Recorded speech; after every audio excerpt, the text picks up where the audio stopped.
Iran continuing to foment terror in the Middle East, the worst terror attack in Israel's history, and the list goes on.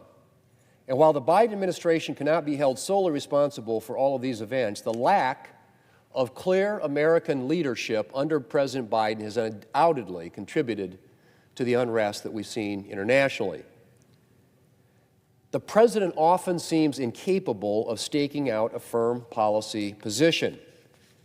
Again and again, he seems to want to have things both ways, whether he's ordering attacks on Iran-backed terrorists while simultaneously declaring his unwillingness to escalate, or drawing red lines for Israel while proclaiming U.S. support. Or take the war on Ukraine, where President Biden has advocated for the U.S.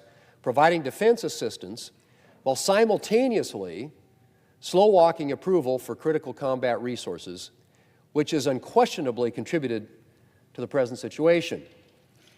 I don't know whether the president is trying to keep all his interest groups happy or is simply afraid to fully commit.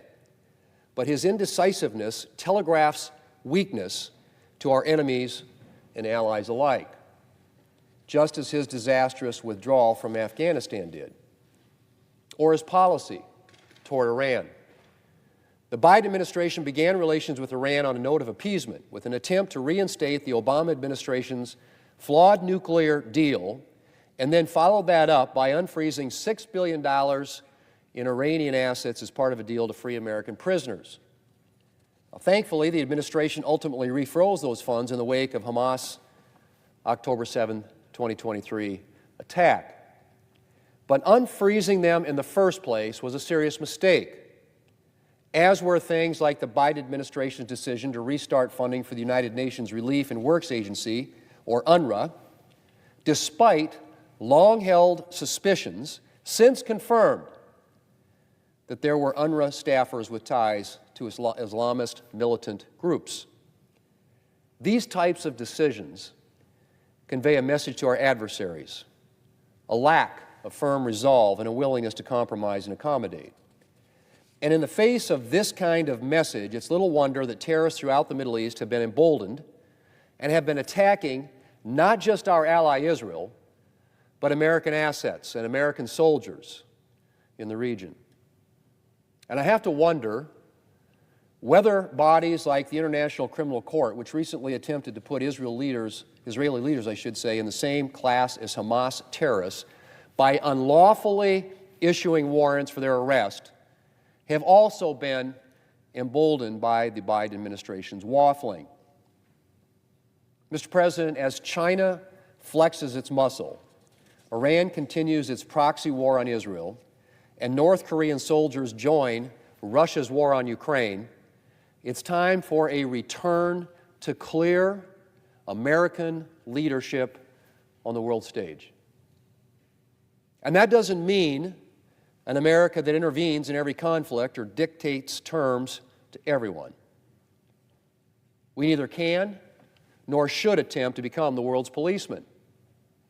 But it does mean an America that speaks clearly and doesn't equivocate, that condemns evil and doesn't accommodate it, and an America that projects and can deliver strength, the kind of strength that will make our adversaries think twice before tangling with us or our allies.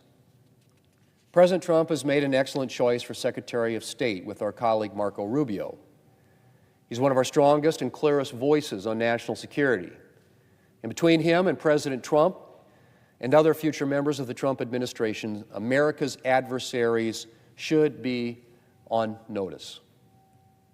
I think there's already been something of a shift in the air, and I'm hopeful that in the weeks to come we will finally see movement on freeing the remaining Americans and other hostages who were captured by Hamas in its October 7, 2023 attack. It is incredible that these individuals are facing their second winter in Gaza.